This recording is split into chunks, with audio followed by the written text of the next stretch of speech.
कौन कौन से स्टॉक चुने यहाँ पे आज? सबसे पहला बजाज फाइनेंस। ये स्टॉक मैंने सबसे पहले लिया था जब हम आई थिंक 7,200 पर थे। बार बार बातचीत हुई थी, बार बार बातचीत हर हुई थी, साल देता है मौके, हर साल मौके देता है। ये बार बार बात हुई थी और मैंने एक ये भी लिया था कि जो स्टॉक सितंबर के हाईज क्रॉस करने की तैयारी कर रहे हैं उन पर आप फोकस करें, क्योंकि वो रिलेटिव स्ट्रेंथ के सबसे बड़े एग्जाम्पल हैं। और उसमें सबसे बड़ा नाम था बजाज फाइनेंस का।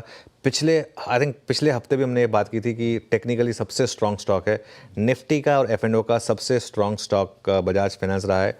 मैं अभी भी कह रहा हूँ कि यहाँ पर भी मुझे लग रहा है कि ये स्टॉक काफ़ी स्ट्रॉन्ग है, 5 डिजिट में जाने का पोटेंशियल रखता है इस साल। और इस साल अगर वो जो टैक्स कट के बाद हर कोई कह रहा है ना, जोमेटो, स्विगी, ये सब वो सब, मेरे ख्याल से सबसे proven profit making cash generating machine अगर इस देश में अगर कुछ है तो बजाज फाइनेंस है, जो उस स्ट्रेटा को रिप्रेजेंट करती है। तो इसके लिए ये मुझे अभी भी इस पर काफ़ी स्ट्रांग हो। और इसका वैल्यूएशन भी ना एक्चुअली कोई बहुत महंगा नहीं है। मैं बजाज फाइनेंस की वैल्यूएशन को बजाज फाइनेंस के साथ ही कंपेयर करता हूँ। सचिन को आप सचिन के साथ ही कंपेयर कर सकते हैं और किसके साथ कंपेयर करेंगे, और तो कोई है नहीं कंपेयर करने के लिए। तो इसका 32 टाइम्स का प्राइस टू अर्निंग्स है, एवरेज इसका 44 टाइम्स रहा है। प्राइस टू बुक इसका 5.73 है, इसका खुद का एवरेज 6.95 रहा है।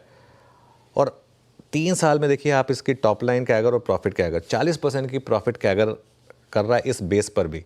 अगली लाइन प्ले कर दीजिए। तो मेरे ख्याल से ये आप यहाँ पर गलत नहीं जा सकते हैं। देखिए, इसको लेने का बेस्ट तरीका हमेशा होता है जब वो करेक्शन आती है, लेकिन उसमें कई लोग नहीं ले पाते हैं। लेकिन बार बार इसकी बात हुई है कि यहाँ पर आप मोमेंटम चेज कर सकते हैं। इंडसइंड बैंक, इसको मैं थोड़ा सा हाई रिस्क वालों के लिए बता रहा हूँ, क्योंकि अगर इंटरेस्ट रेट कट आया और अगर वो LDR रेशियो में अगर वो चेंज हुआ, जो कल हमने बात की थी नीलकंठ मिश्रा से, तो ये बैंक जो है ना ये काफ़ी फेवर में रहेगा। पिछले क्वार्टर के नंबर्स के बाद ये एक्सीडेंट बना था। इस बार के क्वार्टर के नंबर खराब होने के बाद भी स्टॉक चला था, क्योंकि वो बहुत कुछ अब प्राइस में है। प्लस वो जो RBI के लिक्विडिटी मेजर्स थे, MFI पर अगर पेन खत्म हुआ, तो मुझे लग रहा है कि, और क्योंकि ये प्राइवेट सेक्टर बैंकिंग स्पेस में सबसे चीपेस्ट स्टॉक है, ये स्टॉक जो है वो 1.18 टाइम्स प्राइस टू बुक पर अवेलेबल है इस समय। तो इसके लिए ये मैंने लिया है। और फाइनली अब आप इसे मंगल का तड़का कहिए, जो मर्जी कहिए, मारुति भी हम लगातार बात कर रहे हैं। पिछले आई थिंक 1 हफ्ते से लगातार बात हो रही है मारुति के ऊपर। मारुति भी साइन दे रहा है। लेकिन मैं इस बजट को ना एक टेक्टोनिक इवेंट मानता हूँ। जब आने वाले सालों में बात होगी ना, जब ड्रीम बजट्स की बात हुआ करेगी, तो एक तो चिदम्बरम का जो 96 का बजट था वो होगा, और एक ये वाला बजट होगा, क्योंकि इसमें 12 लाख तक की 85% इंडियंस का टैक्स जीरो किया गया है। उसको आप समझिए, ये 1-2 दिन में रैली नहीं खत्म होने वाली है।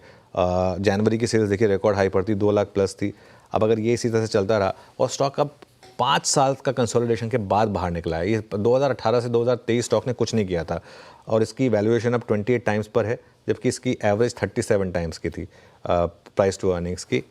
तो और फ्लोट भी नहीं है इसमें। अगर आप प्रमोटर FI और DI को जोड़ देंगे ना, 96% उन्हीं के पास है, वो कभी नहीं बेचते हैं स्टॉक को।